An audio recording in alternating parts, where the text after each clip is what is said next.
অন্নপূর্ণা যোজনার টাকা এখনও পর্যন্ত না মেলায় ক্ষোভে ফেটে পড়লেন মহিলারা। শনিবার সকালে তারা আসানসোলে কুলটি থানার রামনগর এলাকায় কল্যাণেশ্বরী বরাকর রোড অন্নপূর্ণা যোজনার টাকা না পাওয়ার অভিযোগে মহিলারা রাস্তা অবরোধ করে বিক্ষোভ দেখান। বিক্ষোভকে কেন্দ্র করে এলাকায় উত্তেজনার সৃষ্টি হয়। প্রসঙ্গত, রাজ্যে বিজেপির তরফে ক্ষমতায় আসার আগে নির্বাচনী প্রচারে প্রতিশ্রুতি দেওয়া হয়েছিল লক্ষ্মীর ভাণ্ডারের পরিবর্তে রাজ্যের মহিলাদের মাসে ৩,০০০ টাকা করে অন্নপূর্ণা যোজনার সুবিধা দেওয়া হবে। সরকার গঠনের পর সেই প্রতিশ্রুতি অনুযায়ী বহু মহিলা অন্নপূর্ণা যোজনার জন্য আবেদন করেন। পশ্চিম বর্ধমান জেলার বিভিন্ন এলাকার পাশাপাশি কুলটির বহু মহিলাও এই প্রকল্পের জন্য আবেদন করেছেন। ইতিমধ্যে অনেকের ব্যাংক অ্যাকাউন্টে টাকা জমা পড়লেও এখনও বহু আবেদনকারী টাকা পাননি বলে অভিযোগ। সেই ক্ষোভ থেকেই শনিবার বরাকরের রামনগর এলাকায় মহিলারা রাস্তায় নেমে বিক্ষোভ শুরু করেন। বিক্ষোভকারী কমলী ঘোষ, রীতা পাল সহ অন্য মহিলাদের অভিযোগ, আবেদন করার পরও তাদের অ্যাকাউন্টে টাকা ঢোকেনি। বিষয়টি নিয়ে প্রশাসনের কাছে জানতে চেয়েও স্পষ্ট উত্তর পাওয়া যাচ্ছে না। তাঁদের দাবি, যোগ্য আবেদনকারীদের দ্রুত অন্নপূর্ণা যোজনার টাকা দেওয়ার ব্যবস্থা করতে হবে।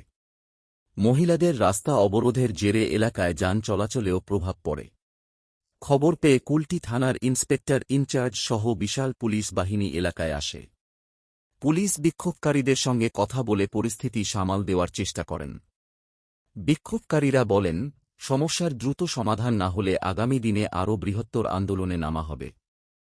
অন্যদিকে অন্নপূর্ণা যোজনার টাকা না পাওয়া নিয়ে পশ্চিম বর্ধমান জেলার বিভিন্ন এলাকাতে গত কয়েকদিন ধরে বিক্ষোভের ঘটনা সামনে এসেছে। আবেদনকারীদের দাবি, প্রশাসন দ্রুত বিষয়টি খতিয়ে দেখে তাদের প্রাপ্য টাকা দেওয়ার ব্যবস্থা করুক।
তোর ব্যাংকের ফল্ট তুই কেন আসছিস মাঝে? তোর বলতে পয়সা ঢুকেছে, তোর ব্যাংকের ফল্ট তুই এসে ওরা কিন্তু চিন্তাছিস কেন?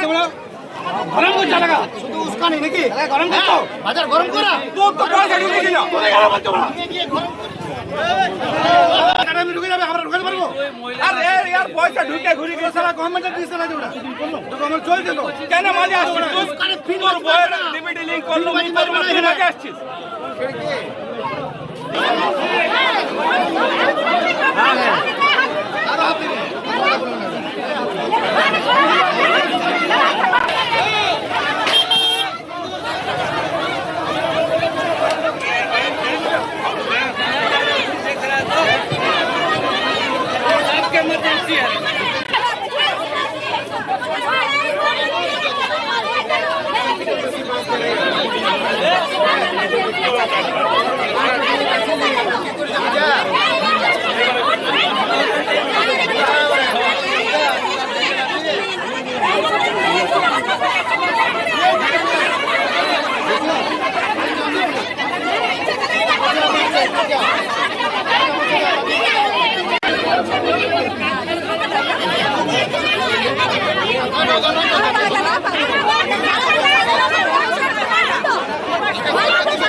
পাইনি, লিস্ট বানান, লিস্ট বানিয়ে আমরা মন্ত্রী সাহেবের কাছে দেবো।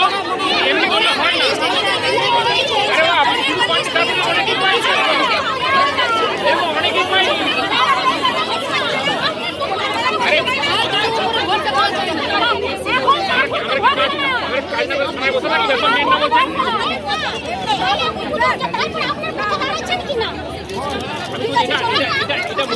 এটা মন্ত্রী সাহেবের একার সমস্যা নয়, উনি একা করতে পারবেন না। এটা আপনি করতে পারবেন নাকি এখন? সিস্টেম আছে, আমাদের বললাম আপনারা লিস্ট